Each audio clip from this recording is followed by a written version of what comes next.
I'm part of a running club, a marathon training club, and we put a little skid on, and I was the surfer dude. It was for Surf City Marathon, and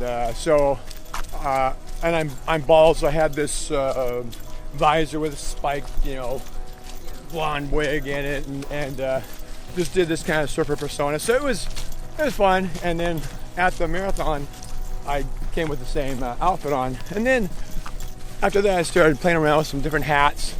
So I'd go to Goodwill and pick up, some cheap, crazy hats and try them on and do different marathons in them. And this is about the time I was working on my world record for most marathons in a year. So I was every weekend doing a marathon, or a couple of them here and there. And then at one point, I'd gotten a Jester hat and put it on, and it just seemed to fit. My personality, just because I like to just go out and have fun and remind myself, but everybody else in a race, we do this for fun. There's no sense in being too serious about it. And then my wife decided to make me, the Jester skirt with the bells on it. Although I'm down to just 2 bells left. I've lost, every so often someone will say, "Hey, I saw another one of your bells on the course," so they'll fall off. But and it just kind of evolved into being the Jester persona. So I've done this for now about 5 years, and all my races, whether it's bad wire and 120 degrees or sub freezing, I always dressed as a Jester. And a lot of marathons I'll go out and cheer at the start and finish. And I thought, and maybe it was just getting kind of old, it's served its purpose. So I put a little post out earlier this year, and I just out on Facebook, hey, thinking about maybe retiring the Jester persona, just running as just Ed, and and I just want to get perspective on feedback from people. And I got some really good private messages from some folks that said, there are times when you've been at a race that I was in a low moment, and just having you there and that extra little bit of energy and fun and frivolity just kind of helped me get through it. So it's like, then I'm going to stick to it. So I guess I'll be the Jester till the day I die. Well, I'll go out to a marathon. I make it a point, every race I do, if I can, time-wise, if I can do it, I will stay until the last one comes in, because I just think it's really important, for someone to be there, for the last finishers. Because for the first finishers, there's always, a crowd of people there to cheer them in and welcome them home. But, the ones that are back of the pack, they don't sometimes, have that privilege.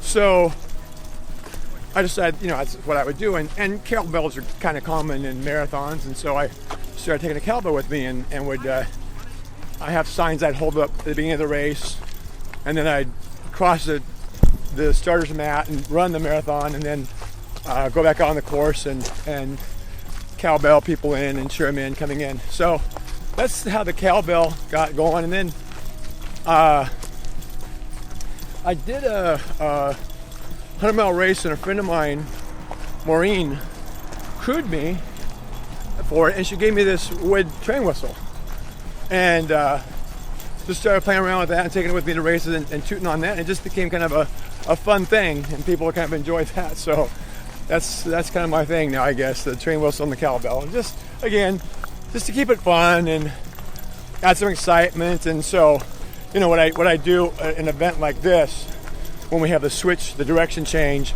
I'll go out and high five as we switch directions and kind of cowbell and train whistle people.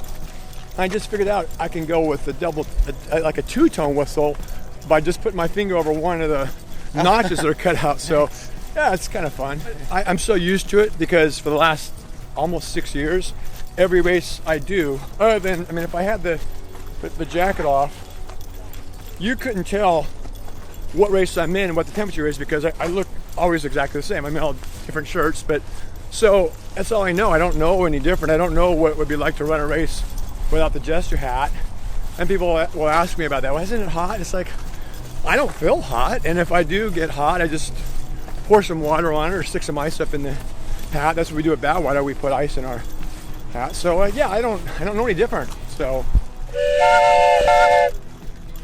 that, and of course the cowbell. It's kind of big and obnoxious, but the louder the better. Hey guys.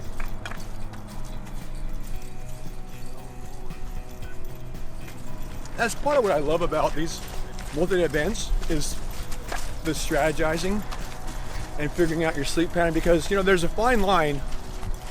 You want to be out on the course as long as you possibly can, because if you're on the course, you're getting miles in. And when you're not on the course, you're not getting miles in. But there is a point to where your body is so worn out that your pace just gets excruciatingly slow. And so if you get to a point where you're doing 30-minute miles, it's hardly worth being out there. So you take, you know, your sleep break, you get back out there, you're able to pick up the pace. So it's that fine line trying to figure it out. And you'll see different racers will do it differently. Like Joe Fiji's, he requires a good deal of sleep, but he's fast. When he's on the course, he's running. I've never seen Joe walk. I walk a lot, but I don't need as much sleep as Joe. So when Joe Fiji's and Giannis Kors were out here in 2013, you would see the different strategy. Giannis was out here he took very, very little sleep breaks, but when he was out here, a lot of times he was going, you know, kind of a slow shuffle. Joe would take bigger breaks, but he'd get out here and he'd just whip it out. So different people. So what I ended up doing, I did a 10-day race earlier this year and found out that the best sleep schedule for me is just let my body dictate. Instead of trying to, because they say that your sleep goes in 90-minute cycles. So if you're going to take a sleep break, they say you should 90 minutes, 3 hours, 4.5, 6 hours. You know, don't veer from that. But I found that if I stay out here until I'm practically falling asleep on my feet and going slow, okay, now it's time to take a nap. Or weather, like last night, I knew a storm was coming in around 3 or so I planned to be in sleeping, and sure enough, you know, half hour after I went down to sleep, it came down pretty hard and heavy. I was inside getting sleep, so it worked out really well. But I don't set an alarm. I'll just go to sleep, and when I wake up, get out. You know, the worst thing to do is wake up and then sit there and go, oh, it's cold, I'm stiff, oh, I don't want to get out there. But you know what? Then if you're not sleeping, you're just wasting time. So you just get right back out there. And yeah, the first mile or two is you feel like you're, hey John, hey, how you doing, man? Good. You feel like you're a 90-year-old, you know, man. You're just stiff and sore. But once the body kind of loosens up and you limber up a bit, and it's like, all right, I'm starting to get into it, and you start getting your pace back. So it's interesting how it all works out that way.